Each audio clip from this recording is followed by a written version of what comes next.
Bienvenidos a un nuevo vídeo. Hoy aprenderemos a jugar a este magnífico Commands and Colors Edad Antigua, un juego de Richard Bork para jugadores a partir de 12 años, para 2 jugadores.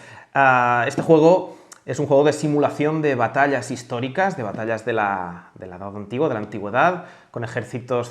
Llevaremos a los romanos y a los cartagineses pues emulando épicas batallas en tablero hexagonal.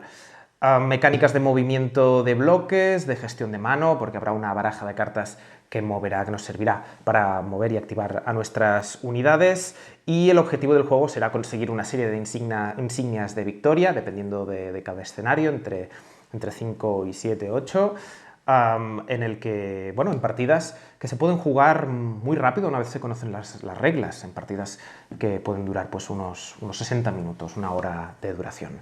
Vamos a ver qué lleva la caja.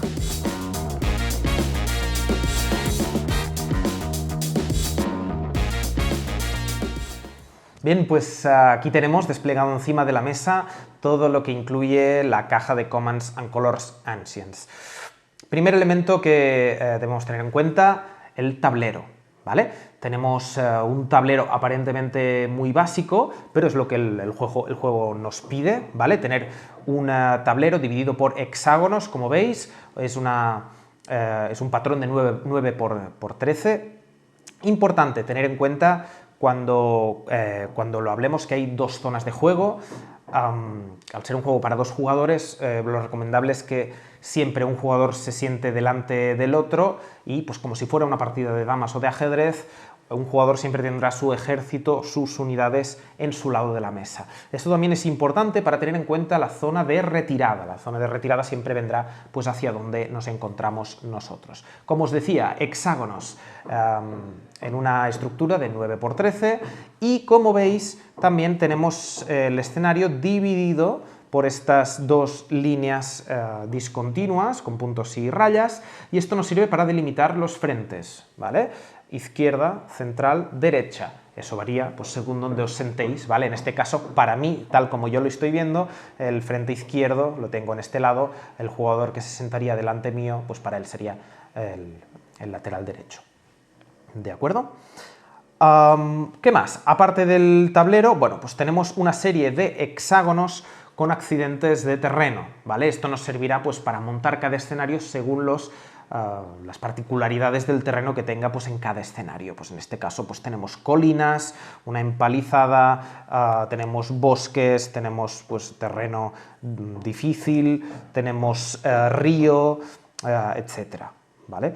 Tenemos pues una ciudad fortificada, tenemos costa. Cada una de estas losetas pues, se colocará encima del tablero tal como nos indique el manual de escenarios, ¿de acuerdo? Más cosas, tenemos un set de 7 dados, ¿vale? Todos los dados son iguales y cada una de las 6 caras pues tiene símbolos distintos. Pues como podéis ver, aquí hay unas espadas cruzadas, un estandarte, un casco y 3 formas geométricas de 3 colores distintos: cuadrado rojo, triángulo azul, círculo verde. Estos símbolos son muy importantes y es por eso es importante pararse en el tema de los componentes, porque estos símbolos también los encontraremos en los bloques de las tropas, y cada una de nuestras tropas pues, tendrá particularidades distintas por lo que respecta al movimiento y al tipo de combate. Más elementos. Antes me estoy guardando los bloques para el final, porque es lo que tiene un poco más de miga. Las cartas. Commands and Colors Ancient, bueno, el sistema Commands and Colors patentado por Richard Bork, es un sistema de juego donde las cartas son el motor, ¿vale? Las cartas que tendremos en nuestra mano nos permitirán activar las unidades y, por tanto, bueno, pues hacer que se muevan y hacer que combatan, que luchen. El mazo de cartas es único para los 2 jugadores, ¿vale? Las cartas servirán para ambos jugadores, no es al estilo de juegos, bueno, pues como Twilight Struggle podría ser, por ejemplo, bueno, pues las cartas van alineadas a una de las 2 facciones. En este caso, las cartas servirán para ambos jugadores y son muy autodescriptivas, ¿vale? Siempre, bueno, pues leeréis el contenido de la carta y aplicaréis sus efectos. Tened en cuenta que el texto de una carta pasa por encima de lo que nos digan las reglas, ¿vale? Igualmente, pues no deja de ser muy intuitivo. Las cartas a veces pues, tienen recordatorios que nos indican pues, a qué tipo de unidades hace referencia, ¿vale? Nos encontramos otra vez pues, con el símbolo, en este caso pues, el triángulo, ¿vale? O, bueno, pues si encontramos un casco, el casco es el símbolo por antonomasia de los líderes. Pues tanto en el dado, como os enseñaba antes, como pues en las cartas. Bueno, en este caso pues encontramos el casco, ¿de acuerdo? También lo estoy buscando porque queda en la parte superior, si no me equivoco, de la carta, pero ahora pues no la tengo a mano, no pasa nada. Más cosas.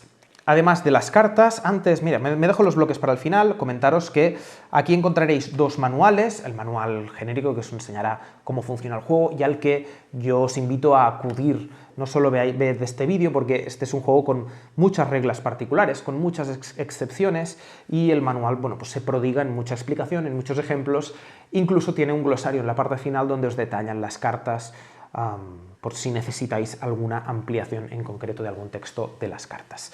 Luego tenemos el manual de escenarios con 15 escenarios, ¿vale? Este es un juego que recrea batallas históricas y aquí pues, se plantean los escenarios con las unidades que deben disponerse en cada partida, con las losetas de terreno que deberéis situar en cada escenario y también, bueno, pues información de interés, información de lo que se llama pues, el cuartel general, de qué jugador empieza a jugar, con cuántas cartas de mando se empieza la partida o con cuántas insignias hace falta reclamar para ganar ese escenario, para ganar esa partida. Y finalmente tenemos ayudas de juego, hay dos, ¿vale? Una es, yo os recomiendo encarecidamente que tengáis pues esta cartulina siempre a mano porque se resumen muy bien todas las reglas, tanto de movimiento como de combate a distancia y combate cuerpo a cuerpo. También, bueno, pues qué unidades pueden hacer un movimiento después del combate, qué unidades pueden hacer un contraataque y en qué circunstancias, ¿vale? Pues aquí, pues, con las tiradas de dados, qué resultados de dados se aplican o no, etcétera, ¿vale? Ya os digo, una vez conozcáis las reglas o estéis familiarizados con ellas, os irá muy bien tener pues, este pliegue de ayuda en vuestras partidas. No siempre jugaréis con elefantes, por ejemplo, pero si jugáis con elefantes, bueno, pues tienen algunas particularidades cuando se retiran, llevan a cabo una estampida, etcétera. O sea, cuestiones muy concretas que pues igual tendréis necesidad de consultar en este apartado. Y finalmente, lo que me he guardado para el final, el tema de los bloques. Si estás viendo este vídeo y te acabas de comprar el juego, tendrás un trabajo extra que es pegar las pegatinas, ¿vale? Los bloques, te aseguro que valdrá la pena, ¿vale? En principio, bueno, pues ponte música, ponte un vídeo de fondo. De hecho, no sería mala idea que mientras estás escuchando este vídeo vayas pegando las pegatinas con calma. Son muchas, ¿vale? Y en la mayoría de los casos, pues los bloques necesitan una pegatina para cada uno de los lados, pero paciencia, os aseguro que valdrá la pena. Empiezo por los bloques más básicos, que son los de las insignias de victoria. Son bloques negros, ¿vale? Los reconoceréis porque hay muy pocos, son cuadraditos pequeños negros y en los que tendréis que pegar, bueno, pues estas pegatinas que marcan pues, insignias de victoria, en este caso pues la romana y en esta la cartaginesa, ¿vale? Esto es lo que reclamaremos, son los marcadores que nos servirán para determinar pues, victoria o derrota. Y luego tenemos los bloques de cada uno de los ejércitos. Marrones, ejército cartaginés. Grises, ejército romano. Tema.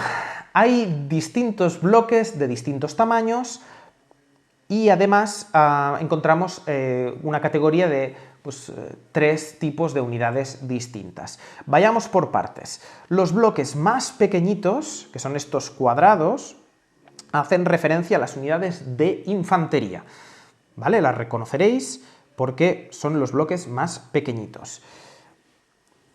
Y aquí es donde, bueno, tomaré uno de un color distinto para que podamos ver el ejemplo bien.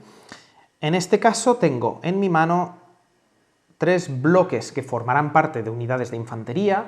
a eso debo comentaros ahora, aprovecho, estos son los componentes, pero aprovecho para haceros un matiz.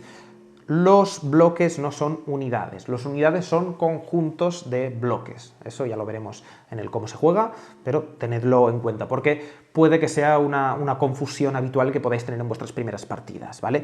Yo ahora haré referencia a unidades pues, como palabra, pero dentro del juego la palabra unidad hace referencia a un conjunto de bloques que forman una unidad. Dependiendo del escenario, dependiendo de la campaña, esa unidad podrá hacer referencia a un grupo, a un conjunto de soldados o a varios centenares de soldados, ¿vale? Eso dependerá en función de la campaña. Como os decía, bloques más pequeños, esto que os estoy explicando tanto sirve para los bloques marrones del ejército cartaginés como con los bloques grises del ejército romano, ¿vale? Los cuadraditos más pequeños hacen referencia a la infantería. Sin embargo, ved que hay un código de color y un símbolo distinto para estas unidades. Me explico. En la parte superior derecha veréis que todos los bloques que forman parte de las unidades, ¿vale? Tened en cuenta esto, tienen un símbolo de color y con una forma geométrica distinta.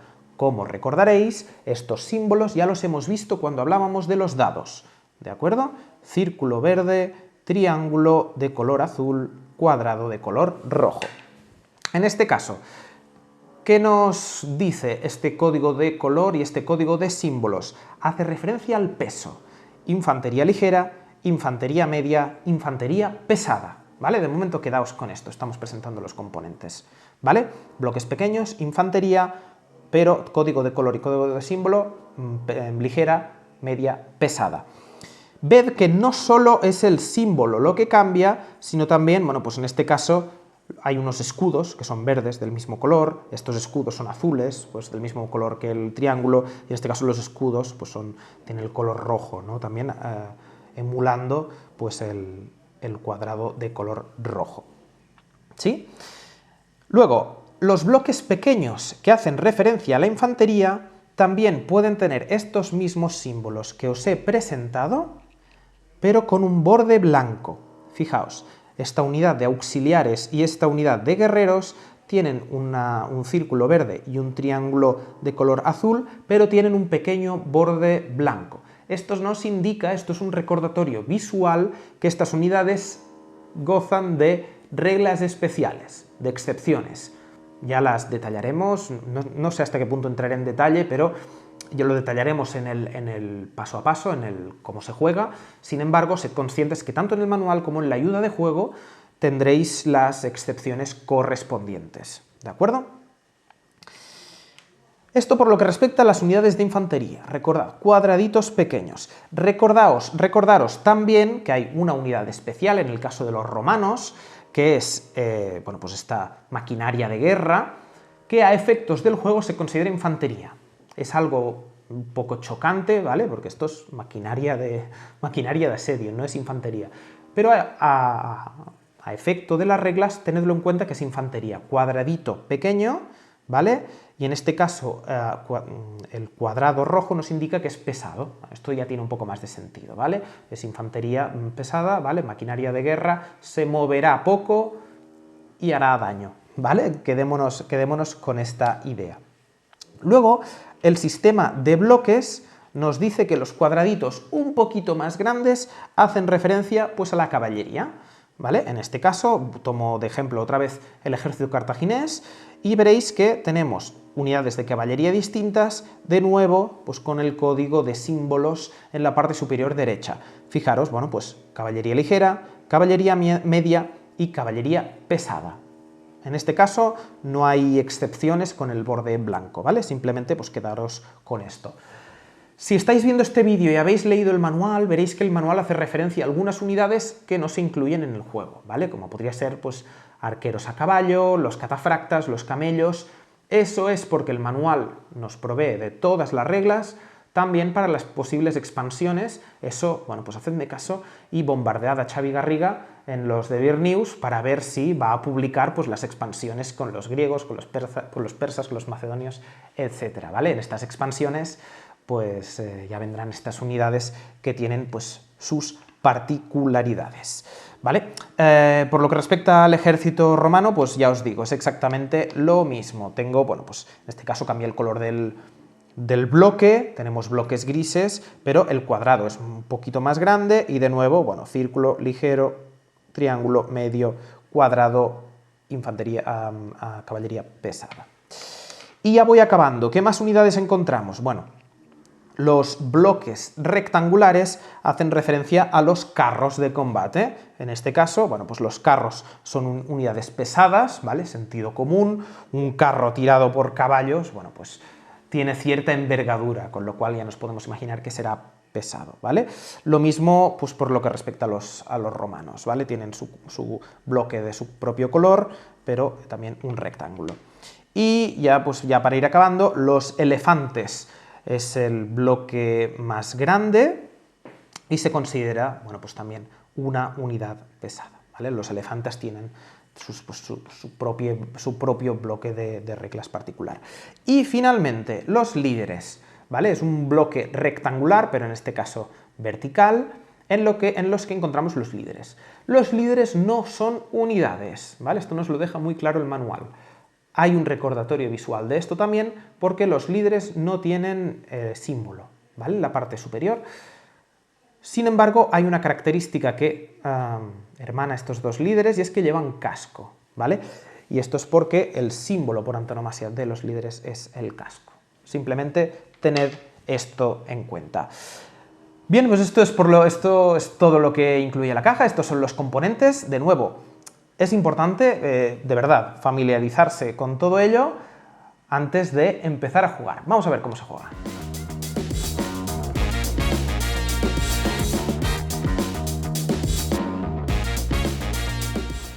Bien, pues hemos dispuesto el tablero y algunas unidades encima del tablero para explicaros un poco cómo funciona el movimiento y el combate. Recordaros que este juego se juega por campañas, por escenarios. Tenéis un manual propio de escenarios que os dirá cómo debéis hacer esta primera fase de preparación. Por eso tampoco ahora nos entretendremos a explicar cómo se hace la preparación, porque dependiendo de la campaña que juguéis, habrá una preparación u otra con las unidades dispuestas de una u otra manera y con el terreno distinto en función de cada escenario.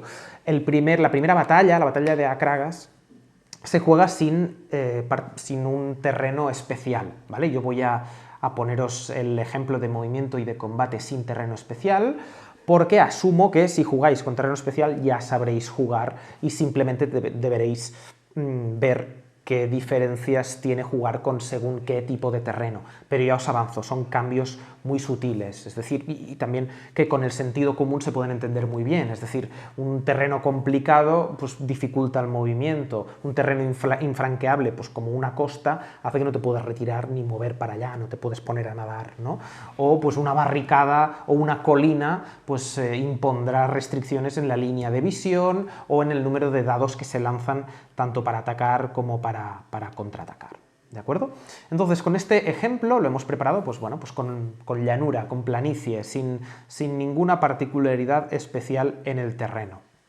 Comentaros que hemos puesto las insignias de victoria. Yo en mi casa juego así, ¿vale? El manual no nos cuenta específicamente cómo hacerlo, es una tontería, pero a mí me ayuda, que es en este caso, yo me he puesto como si fuera el jugador romano, ¿vale? Porque tengo las tropas romanas cerca de mí y el jugador cartaginés lo tendría enfrente.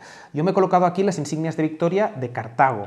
¿Por qué? Porque en teoría cada vez que fuera ganando una le daría la vuelta y significaría que le he ganado. Yo las tengo de cara a vosotros, como si dijéramos, para que lo veáis, pero al principio de la partida yo me las dispondría de este modo y cada vez que fuera ganando una le daría la vuelta como para llevar la cuenta siempre visible de cuántas insignias de victoria tiene cada uno.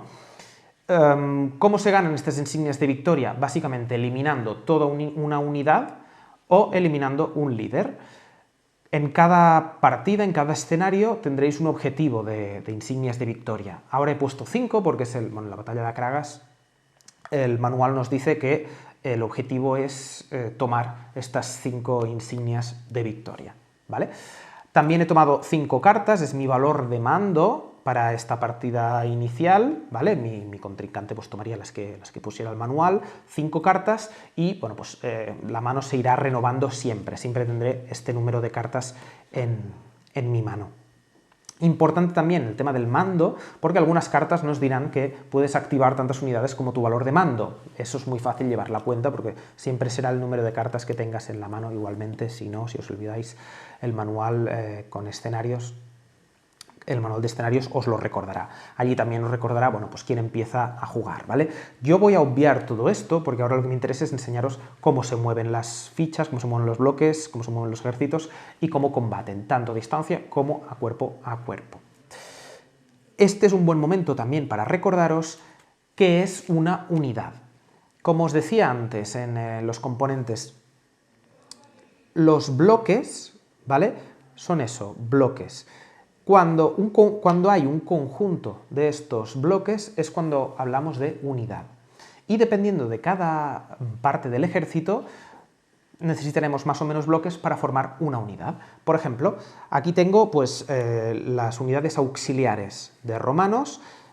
Para formar una unidad necesito 4 bloques, pero en el caso de la caballería ligera, con 3 bloques tengo suficiente. Lo mismo con las unidades de asedio, ¿vale? La maquinaria de guerra, en este caso, aunque se cuente como infantería, solo necesito 2 bloques para formar una unidad. En el caso de los elefantes, pues también veis que tengo pues solo 2 elefantes aquí. Otra cosa que quería comentaros, para el vídeo hemos puesto los bloques mirando hacia arriba, ¿vale? Para que la cámara que tengo encima de mi cabeza se pueda ver bien. Vosotros pues seguramente jugaréis con los bloques situados de este modo y por eso tienen pegatinas por los 2 lados, porque mi rival pueda ver lo que hay aquí y para que yo me acuerde de que esto es una unidad de caballería ligera, porque ahora mismo está en su pleno potencial la unidad, pero a lo largo de la partida irán desapareciendo bloques y puedo que la unidad pues contenga solo un bloque. ¿De acuerdo? Bien, pues hecha esta consideración, comentaros antes algo, le hemos dado la vuelta a todas las fichas para que las podáis ver pues mucho mejor, mucho más claro de cara a vosotros. Yo es que, claro, cuando juego siempre tengo las unidades de cara para estar siempre atento a las distintas unidades, pero disculpadnos, ¿vale? Ahora ya las tenéis de cara para verlas en todo su esplendor. Hecha esta consideración, lo que quería comentaros es que yo he dispuesto algunas unidades aquí encima del tablero para enseñaros a jugar, ¿vale? No os lo toméis al pie de la letra, esto no forma parte de ningún escenario, es el escenario que yo me he montado ahora mismo para enseñaros pues cómo se juega. Lo primero que deberéis tener en cuenta es la secuencia del turno. Una vez determinado el jugador inicial, lo primero que nos lo dice el manual, lo primero que hará el jugador es jugar una de las cartas de su mano, ¿vale? Una de estas cartas de mando y ejecutar lo que ponga el texto de la carta. A continuación se activarán las unidades, es decir, pues con esta carta qué unidades activo, se moverán. Si hay un combate, se llevará a cabo el combate y se robará una nueva carta para volver al número de mando correspondiente, que es de 5 cartas. Esta carta se descartará, se tomará una carta y será el turno del siguiente jugador. Vamos a verlo en detalle. Jugar una carta. En este caso, yo juego la carta a la derecha, 2 unidades. Dispones de 2 activaciones, unidades y o líderes en el ala derecha. ¿De acuerdo? ¿Qué me indica esta carta? Pues que yo ahora, en mi turno, podré mover 2 unidades que estén en este ala del campo de batalla. Como veis, como jugador romano, yo ahora mismo tengo 3 unidades en este lado del mapa. La carta me permite activar 2. ¿Qué significa activar? Pues ahora vamos a mover y combatir. Una vez decididas las 2 unidades que voy a mover, imaginaros, bueno, pues que yo decido mover estos arqueros ligeros y mi unidad de infantería pesada que tiene un líder adjunto. Yo anuncio que activo estas 2 unidades y a continuación pues decido qué hacer con ellas. Yo decido que estos arqueros se van a mover y se van a disparar y decido que estas, bueno, pues se vayan a mover. Y a continuación, bueno, pues se mueven y combaten. Esto me lleva a explicaros las particularidades que tienen cada una de las unidades. No voy a entrar en detalle, no voy a deciros cada uno cuánto se mueve y cada uno cuánto combate. Para eso tenéis una guía, de verdad, muy bien resumida en la ayuda de juego, con el movimiento que tienen las unidades y las pequeñas excepciones que tienen. A modo de ejemplo, los guerreros pueden moverse, esta unidad de guerreros, ¿vale? Recordad siempre es la del triángulo con el borde blanco. En este caso es de la unidad cartaginesa, pero me sirve igual el ejemplo con los romanos. Los guerreros se pueden mover un hexágono y combatir, o se pueden mover dos hexágonos y combatir obligatoriamente. No te puedes, porque figura que estás haciendo una carga, ¿vale? Esta regla en concreto del movimiento de los guerreros es una excepción al resto de reglas, ¿vale? Porque normalmente, bueno, no tienes la obligación de combatir, ¿de acuerdo? Como regla general y como manera de quedaros con la sensación del juego, sabed que las unidades ligeras, las unidades de infantería, por lo general, se moverán uno o dos hexágonos, ¿vale? Ya iréis viendo pues, cuáles se mueven uno, cuáles se mueven dos. Ya os digo que las unidades más pesadas solo se podrán mover un hexágono. Las unidades de caballería, en cambio, se pueden mover 1, 2, 3 o hasta 4 hexágonos en el caso de la caballería ligera.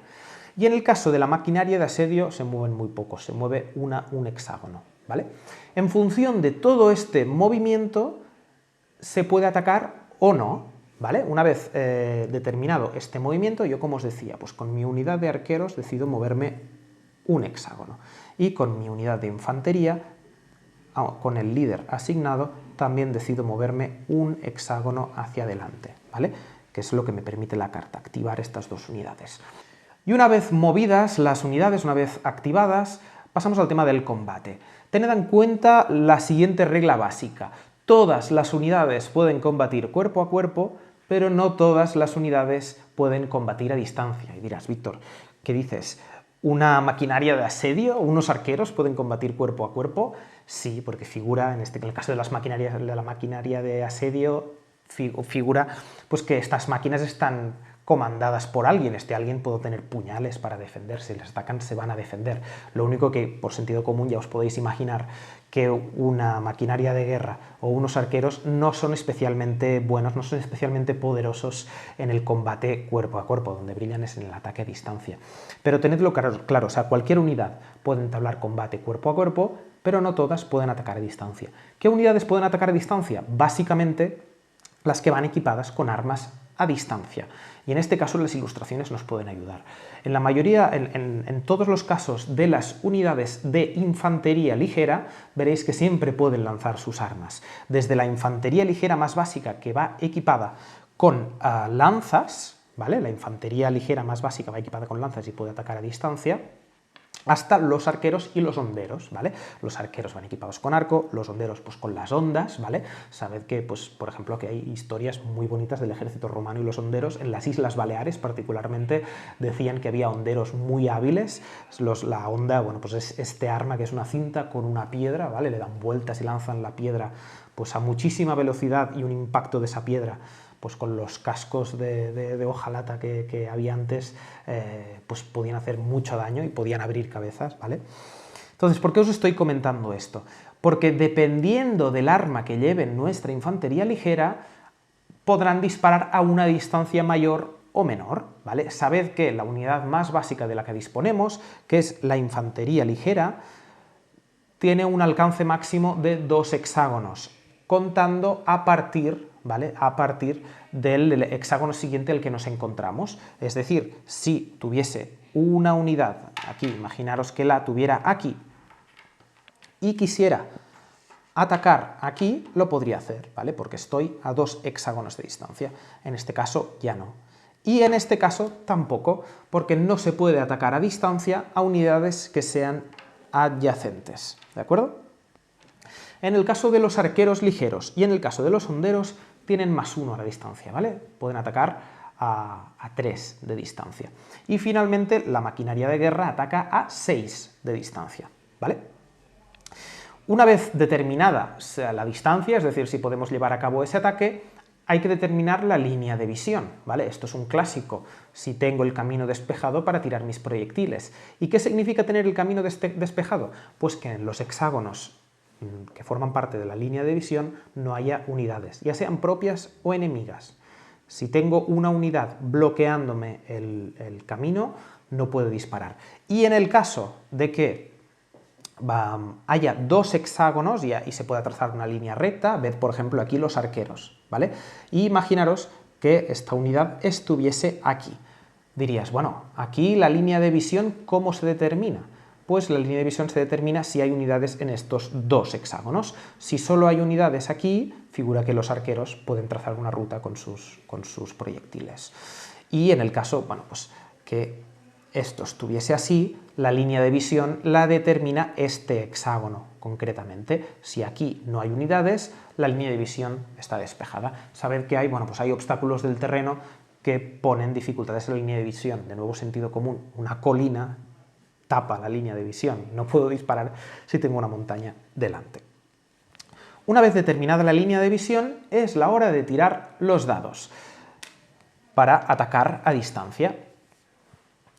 Las unidades normalmente tienen un pool, tienen una capacidad de 2 dados, siempre que no se hayan movido, ¿vale? Si se han quedado en el sitio, las hemos activado y queremos que combatan, pueden tirar 2 dados. En caso de que se hayan movido, tiran un dado, ¿vale? De nuevo, hay 1000 excepciones a esta regla, ¿vale? Concretamente, pues con la maquinaria de asedio, si se ha movido, no puede atacar, ¿vale? Pero eso ya lo iréis viendo, quedaos con la noción genérica. Entonces, ¿qué pasa si yo quiero disparar con mis arqueros? Vamos a poner este ejemplo que nos ha quedado aquí. Imaginaros que yo antes os he dicho que les he movido, pero ahora vamos a... Me gustaría tirar 2 dados en vez de 1, ¿vale? Entonces, vamos a imaginar que no se han movido, pero las he activado con la carta y que van a disparar a los guerreros cartagineses. Vamos a ver qué pasa, ¿vale? He obtenido 2 resultados, en este caso un triángulo de color azul y un estandarte. Es una tirada, pues la verdad, bastante buena, y habéis visto que no la he preparado. ¿Por qué es bastante buena? Bueno, porque estos arqueros han conseguido un impacto y han conseguido bueno, pues hacer que estos guerreros se retiren. Sin embargo, bueno, hay una excepción con los guerreros que pueden ignorar un resultado de estandarte cuando se encuentran en su fuerza máxima, que es este caso. Entonces, posibles resultados que podría haber sacado con los dados. ¿Por qué he dado un impacto con el triángulo azul? Porque el símbolo que yo he obtenido con mi ataque coincide con el símbolo de la unidad que estoy atacando. ¿Qué quiere decir eso? Que si hubiese sacado un cuadrado o si hubiese sacado un círculo, no habría impactado, porque no se corresponde este símbolo con la unidad a la que estoy atacando. Si hubiese sacado unas espadas, ¿qué hubiese pasado? Nada. Las espadas solo se tienen en cuenta en el combate cuerpo a cuerpo. ¿Y qué hubiese pasado si hubiese sacado un casco? Nada, porque el casco tiene que ver con los líderes, ya os lo cuento luego, ¿vale? Solo las unidades que tienen un líder adjunto incluyen el casco como resultado de impacto, ¿vale? Entonces, nos quedaban los 2 resultados que nos han salido. El triángulo, en este caso, un impacto. ¿Cómo se resolvería este impacto? Bueno, se retiraría uno de los cubos de la unidad a la que he atacado. Si fuese el último cubo de esa unidad, entonces esa unidad queda eliminada, yo reclamaría para mí uno de las insignias de victoria por haber rechazado, por haber derrotado a una unidad. El caso del estandarte es el último resultado que me quedaba para comentaros. El estandarte tiene que ver con la retirada, con el hecho de, bueno, pues que infligimos pánico a la unidad a la que estamos atacando, entonces esa unidad tendrá que tirar los dados para ver si... No tendrá que tirar los dados, tendrá que retirarse a una posición válida, ¿vale? Esto, bueno, pues una vez acabado el combate, que sería este caso, se determinaría la retirada. En este ejemplo en concreto, ya me sirve ponéroslo, porque los guerreros tienen esta particularidad que en su máxima fuerza pueden ignorar un resultado de estandarte, con lo cual pues no tendría efecto sobre ellos, pero si fuera cualquier tipo de unidad, debería retirarse su movimiento hacia la zona de juego de ese jugador. Sabed también que los guerreros, en este caso, les habríamos quitado un bloque y entonces ya no tienen la bonificación de grupo completo, de fuerza completa. Igualmente, al formar parte de este ataque, de este primer combate, se mantienen las bonificaciones, ¿vale? Pero si hubiese sido cualquier otro tipo de unidad, imaginad este caso, en este caso, bueno, pues habríamos sacado un círculo para infligir un impacto, habríamos sacado, imaginaros, un estandarte, esta unidad tendría que retirarse obligatoriamente. Primero las bajas, ¿vale? Tiene un impacto, y debería retirarse el valor máximo de su velocidad, o sea, de su movimiento, que en este caso, bueno, pues es de 2. ¿Y hacia dónde puede retirarse? Hacia los 2 hexágonos que forman parte de la zona de juego del jugador, en este caso del jugador cartaginés. Y bien, ¿cómo aplicar la retirada en el caso de que la unidad esté rodeada por unidades propias o enemigas y por tanto no pueda desplazarse a los 2 hexágonos inmediatamente siguientes hacia la zona del jugador que ha recibido el ataque?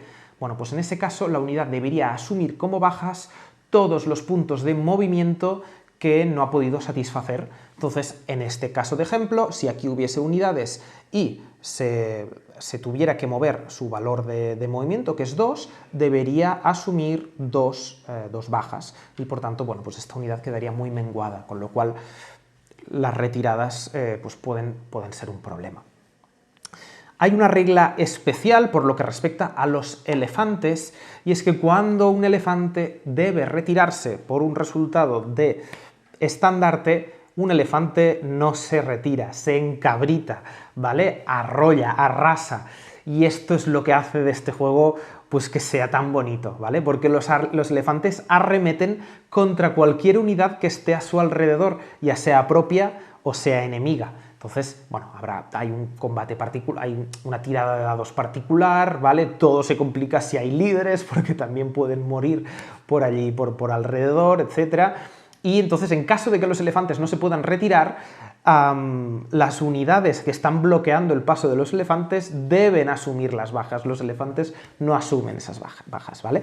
De todos modos, yo os lo he comentado ahora muy rápido, pero si estáis jugando con elefantes y es vuestra primera vez, consultad el manual, ya veréis, tampoco es una explicación muy larga y es muy fácil implementarla tirando los dados. Todo esto es por lo que respecta al combate a distancia, que tiene unas reglas mucho más sencillas que el combate cuerpo a cuerpo. Vamos a ver entonces cómo se lleva a cabo un combate cuerpo a cuerpo. Es muy parecido el sistema de combate a cuerpo, pero se añade una fase más, que es rehuir el combate. Esto lo puede hacer el defensor siempre que le atacan cuerpo a cuerpo. El defensor puede optar por escapar, por rehuir el combate, pero se considera un escape ordenado, ¿vale? No es una desbandada, no es una huida, es una recolocación, una reposición de la unidad en el escenario, ¿de acuerdo? Pero vamos por orden. Con esta carta que he utilizado yo para jugar mi turno, para activar mis 2 unidades, recordad que por un lado he movido mi unidad de arquería ligera y por el otro he movido mi infantería pesada, pues con este líder adjunto. En este caso, la unidad de infantería no podría luchar porque se ha movido y no tenía ninguna unidad adyacente. Pero vamos a poner otro caso de ejemplo. Vamos a poner un caso de ejemplo en el que la unidad de infantería se haya movido un hexágono y pueda combatir, en este caso, bueno, pues pueda... Bueno, en este caso no, porque son mis propias unidades, pero imaginaros que pudiera combatir contra esta unidad. No vamos a ponerle el líder para no complicarlo, ¿vale?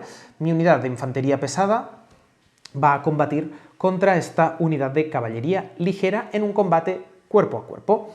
Primero de todo, bueno, pues ya hemos usado la carta. Lo segundo que puede hacer el defensor en este punto es rehuir, decidir si se enfrenta, si lleva a cabo este combate o si busca una posición más ventajosa. En caso de rehuir, el atacante tiene que tirar los dados igualmente, ¿vale? O sea, te comes el ataque igualmente. Y en caso de no quedar absolutamente derrotado, en caso de que no te inflijan un barrido, la unidad se puede replegar, ¿vale?, hacia posiciones defensivas, de nuevo hacia atrás, hacia la zona de juego del jugador que se esté defendiendo. Esto sabed que existe, ¿vale? Luego hay en caso de rehuida, el atacante no podrá realizar un avance, en caso de que la unidad pueda llevar un avance, etcétera, ¿vale?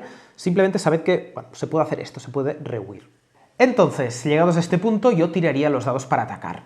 Cada tipo de unidad ataca con un número de dados distintos. Como os podréis imaginar, la infantería pesada pues es una de las mejores unidades del juego. Pesado quiere decir que ataca y que ataca bien. Pues en este caso ataco con 5 dadazos, ¿vale? Es una de las unidades más poderosas del juego. Llevaría a cabo mi ataque con los dados y, bueno, pues ¡wow! Vaya matanza. En este caso, pues de nuevo, como pasaba con el combate cuerpo a cuerpo, como pasaba con el combate a distancia, para generar un impacto debo sacar el resultado que coincida con la unidad que estoy atacando. En este caso estoy atacando una unidad de caballería ligera, círculo verde.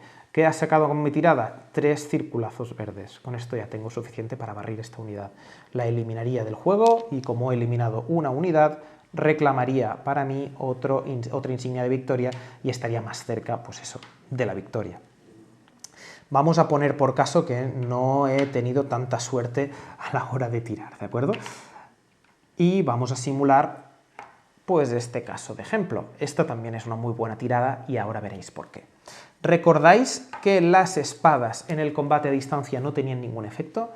Bueno, pues en el combate a cuerpo, las espadas cuentan como impacto para según qué unidades. Como regla general, las unidades ligeras no impactan con unas espadas. Las unidades medias y pesadas sí. ¿Con qué estoy atacando? Con mi infantería pesada, con mis legionarios de élite, con mis pretorianos. Entonces, en este caso, bueno, pues las espadas tendrían el mismo valor que el círculo y en este caso también barrería la unidad. Pero es que además, fijaros que he sacado un casco. ¿Qué quiere decir eso? Que en caso de tener un líder adjunto en esta unidad, que es el caso, también consigo impacto con el casco, ¿vale? Con lo cual, bueno, pues he hecho mucho daño, ¿vale? ¿Qué pasa con el triángulo de color azul? No tiene ningún efecto, ¿vale? Se consideraría un fallo en este ataque, en esta tirada. Una vez resueltos los efectos, vale, tened en cuenta que si aquí hubiese particularidades del terreno, también, bueno, pues igual se tirarían menos dados, o las espadas puede ser que no tuvieran efecto, etc. Una vez resuelto todo esto, con las particularidades que toquen, dependiendo de qué unidad, bueno, pues si he sacado estandartes, pues puede ser que las unidades puedan ahorrarse un estandarte, o en caso de que haya apoyo o moral, me puedo ahorrar estandartes. Las Víctor, ¿qué es el apoyo o la moral? Muy fácil de entender. Las unidades se pueden apoyar entre sí. En caso de que esta situación de batalla fuera así, de que yo estuviese atacando con mi infantería a la caballería ligera y hubiese 2 o más unidades adyacentes, significa que, bueno, pues que tengo apoyo, y en el caso del apoyo los estandartes, si están atacando aquí, se ignoran. Lo mismo pues con la moral, la inspiración del líder, pues también hace que te puedas ahorrar pues esos molestos estandartes que te obligan a retirarte, ¿vale? Una vez resuelta la tirada de dados, se determinaría si hay una huida, ¿vale? Con los estandartes, del mismo modo que se hacía en el combate a distancia. De hecho, la única diferencia en todo esto, lo que os estoy explicando, es la rehuida, ¿vale? Que los ataques a distancia de ninguna manera se pueden rehuir. Entonces, me va muy bien este caso de ejemplo porque os explicaré qué puede pasar en el caso de haber derrotado completamente una unidad. En este caso, bueno, me llevo esta unidad de caballería ligera, la he derrotado, y mi infantería pesada puede realizar un avance gratuito por haber derrotado esta unidad. Puede situarse en el hexágono en el que bueno, he vencido a una unidad. Existen algunas reglas, algún tipo de unidades pueden llevar a cabo un combate adicional. Son los guerreros, ¿vale? En el caso de la infantería, y bueno, pues hay alguna unidad de caballería que también puede llevar a cabo un combate adicional. En este caso, la infantería pesada no puede, pero si fuera una unidad de guerreros, podría llevar a cabo pues otro combate cuerpo a cuerpo en este caso. Algunas consideraciones sobre el combate, que, de nuevo, ved que el combate cuerpo a cuerpo tiene muchas similitudes con el combate a distancia, la única diferencia pues, son estas dos cosas, rehuir el combate o poder hacer este avance y este combate adicional. Sabed también que alguna unidad de caballería después del segundo combate se puede recolocar y puede volver a moverse, ¿vale? Pero esto, de verdad, consultad las reglas específicas de cada tipo de unidad, porque si no este vídeo Benja me tirará de las orejas porque se me va a pasar de la hora muy probablemente, ¿vale? Entonces, sabed esto, que las dos diferencias son rehuir y pues, poder hacer este avance después del combate. Esto, bueno, pues es todo lo que tiene que ver con el combate. Sabed, bueno, pues que se aplican modificadores pues en función de si hay un líder o no, si la unidad está completa o no en algunos casos, o si me he movido antes o no, etcétera, ¿vale? Cada unidad tiene sus propias particularidades. Incluso hay algunas cartas que modifican las reglas, ¿vale? Paciencia y muchas partidas. Otra cosa que tiene, otra particularidad que tiene el combate cuerpo a cuerpo y que no hemos visto en el combate a distancia es que las unidades pueden contraatacar, ¿vale? En el caso de que no hayan eliminado por completo a la unidad, las unidades pueden elegir contraatacar, que es básicamente llevar a cabo un ataque con la fuerza que tenemos a nuestra disposición. Una consideración general que debéis tener en cuenta es que las unidades, da igual cuántos bloques tengan, por regla general y normalmente siempre tienen el mismo número de dados, independientemente de si hay más bloques o menos. Los guerreros, ¿vale? Son una excepción a esto, ¿vale? Pero ya lo veríais. En este caso, ¿cómo deberían llevar a cabo el contraataque los caballos, la caballería ligera, las unidades montadas ligeras? Bueno, pues en este caso la caballería tira cuerpo a cuerpo, pues me vendría aquí, me vendría a la ayuda de juego, buscaría la caballería ligera y ved que la caballería ligera tira con dos dados, estos dos dados que tengo aquí. ¿Particularidades del combate cuerpo a cuerpo con la caballería ligera? Que los resultados de espadas no cuentan como impacto. Entonces yo tiraría mis dos dados y pues fijaos, o sea, hoy estoy teniendo toda la suerte con los dados que no he tenido estas semanas jugando partidas, os lo prometo. Porque en este caso, fijaos que conseguiría un impacto con este cuadrado rojo. ¿Por qué? Porque estoy atacando unidades de cuadrado rojo. El resultado de casco no tiene ningún efecto porque no voy con ningún líder vinculado. Luego veréis que en el caso de defensa, bueno, pues algunas unidades pueden ignorar según qué resultados, ¿vale? Entonces, bueno, pues esto pues ya lo iréis viendo. De nuevo, ya os digo, perdonadme, pero no me voy a entretener a explicaros todos estos detalles. Algunas consideraciones generales que a mí particularmente me sirvieron mucho cuando aprendía a jugar. Cuando las unidades se mueven, no se pueden juntar las unas con las otras, ¿vale? Imaginaos, ¿vale?, en esta situación de partida, que yo tengo una unidad de caballería ligera cartaginesa en este espacio, que al principio eran tres bloques, pero que a lo largo de los combates se ha quedado con un solo bloque. Y imaginaos que aquí tengo otra unidad de caballería ligera cartaginesa que se ha quedado con dos bloques. Dirías, genial, igual las puedo unir y formar una, porque así será más difícil que mi oponente reclame insignias de victoria. Bueno, no se puede hacer esto, ¿vale? En ningún caso. Sabed también que tanto el movimiento como el combate se pueden hacer una vez con cada unidad por turno. No puedo mover dos veces una unidad en el mismo turno, una misma unidad no puede combatir dos veces en el mismo turno, ya sea aunque le vinculemos un líder, lo desvinculemos, etcétera, no. ¿De acuerdo? De nuevo, bueno, esta es la regla general, luego hay pues excepciones a la regla que ya iréis viendo. Algunas excepciones curiosas y que está bien tener en la cabeza, bueno, es el caso de los carros de combate. Tienen una excepción muy particular y es que normalmente atacan con un número de dados muy concreto, ¿vale?, que son los carros pesados, pues aquí los tenemos, atacarían pues con 4 dados, pero cuando contraatacan lo hacen con 3, ¿vale? Figura que el contraataque pues es más difícil. Hay otras excepciones que son muy inmersivas, como por ejemplo cuando los caballos, las unidades de caballería, tienen combates contra los elefantes, tienen penalizadores, porque figura que los caballos pues no les gusta la presencia apabullante de los elefantes.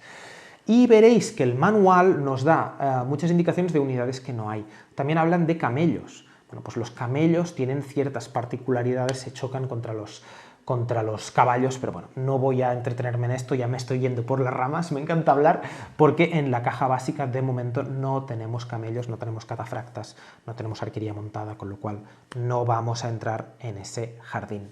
Otras particularidades interesantes que me gustaría comentaros. Las unidades de asedio, ¿vale? Estas son las únicas unidades de asedio que encontramos en la caja básica de Command & Colors Ancients. Sabed que cuando las unidades de asedio rehuyen el combate, ya no se podrán volver a utilizar, ¿vale? Figura que las personas que manejan estas máquinas huyen. Pero de este modo lo que conseguimos es que nuestro rival no se lleve una insignia de victoria. Esto hay que pensarlo muy bien, ¿vale? Porque nos quedamos sin poder utilizar una unidad que puede ser muy interesante en el juego, porque te recordad que atacan a 6 hexágonos de distancia. Vale, sí, con solo 2 dados, pero oye, mejor eso que nada, ¿vale? Y el tema de los líderes, ¿vale? Los líderes, recordad que no son unidades y tienen particularidades. Para empezar, los líderes pueden ir sueltos en el campo de batalla o pueden ir adjuntos a una unidad, a cualquier tipo de unidad de su color, obviamente. En el caso de que vayan adjuntos a una unidad, siempre toman como referencia las reglas que hacen referencia a esa unidad, por lo que respecta al movimiento, a la capacidad de combate, etc. En caso de que estén sueltos, se pueden activar con ciertas cartas y se pueden mover 1, 2 o 3 hexágonos, ya sea quedándose solos o ya sea moviéndose para adjuntarse a una unidad. En el caso de que una unidad se mueva allí donde hay un líder, finaliza el movimiento, se considera trabada, por decirlo de algún modo. Es decir, pongamos el ejemplo de la caballería, en este caso, bueno, pues pongamos el ejemplo de una unidad de caballería media, son 3 bloques. La caballería media se puede mover bastante. Sin embargo, si yo quiero, porque me va bien tácticamente, que esta unidad de caballería se beneficie de tener un líder, la movería un hexágono y no podría seguir moviéndome más, ¿vale? Finalizaría el movimiento. En caso de que pudiera combatir cuerpo a cuerpo, pues la podría activar para combatir, pero ya no se mueve más, ¿vale? Tened eso siempre en cuenta, ¿vale? Los líderes traban el movimiento.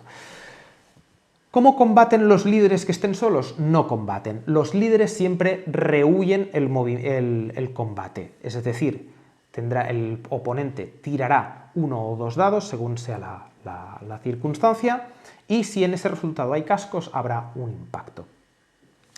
También, en el caso de que un líder esté adjunto a una unidad y esa unidad reciba un ataque que provoque una o más bajas, habrá que hacer una comprobación para ver si el líder, bueno, pues le ha llegado una flecha, le ha llegado un espadazo o le ha llegado una piedra de un hondero rival. En ese caso, bueno, pues habrá que hacer esa comprobación, el atacante tirará 2 dados y en caso de que salgan 2 cascos, en el caso de que la unidad siga viva, pues se retiraría el líder. En este caso, pues no pasa nada, el líder no ha recibido ningún impacto. En el caso de que esa unidad en la que iba el líder, en la que estaba adjunto al líder, sea eliminada por completo, la comprobación es más difícil, ¿vale? Porque ahora, simplemente con un casco, el líder la casca. Se muere, ¿vale? Y recordad que por eliminar unidades te dan insignias de victoria, pero por eliminar líderes también. Y ya veréis que algún escenario de la campaña pues también puede que haga que finalice la campaña con la muerte de según qué líder. ¿De acuerdo? O sea que por situaciones del juego puede que un líder bueno, pues haya reglas especiales. Sabed que, del mismo modo que pasaba con las unidades de asedio, yo las llamo unidades de asedio, pero siendo fiel a la nomenclatura del juego, es... dejadme decirlo exactamente cómo debe ser, es maquinaria pesada, ¿vale? MP, maquinaria pesada. Entonces, yo también puedo hacer que el líder huya o rehuya y se vaya por los límites de mi zona de juego de modo que me quedo sin poder utilizar este líder en combate, pero también impido que mi rival consiga la insignia correspondiente. Esto puede significar la diferencia entre la victoria o la derrota, entonces puede ser que en algún momento sea útil hacer eso. Una última consideración respecto a los líderes, igual me estoy entreteniendo mucho con esto, pero creo que vale la pena dejarlo claro.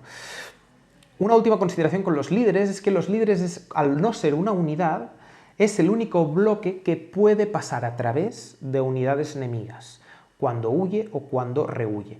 ¿Qué pasa? Que cuando pasa a través de una unidad enemiga hay que hacer comprobaciones, con lo cual es muy arriesgado, ¿vale? Porque con cada comprobación puede que te salga un casco y que el líder, bueno, pues muera en esa rehuida. Cuando huye o rehuye, el líder pues también puede acabar adjunto a una unidad, ¿vale? Entonces son maneras creativas que podéis tener para que vuestro líder llegue a dar apoyo a una u otra unidad. Y bien, esto es Command & Colors Ancients. Realmente las reglas son muy sencillas una vez estás familiarizado con todas las unidades. Como no en todos los escenarios se puede jugar con todas las unidades, veréis que, por ejemplo, pues en la primera campaña, en la batalla de Aquigras, pues no se usan elefantes, por ejemplo, o no se usan todos los tipos de unidades de infantería. No os preocupéis, con calma, y poco a poco, bueno, pues iréis descubriendo todos los entresijos que oculta el juego. Nos vemos en el próximo vídeo.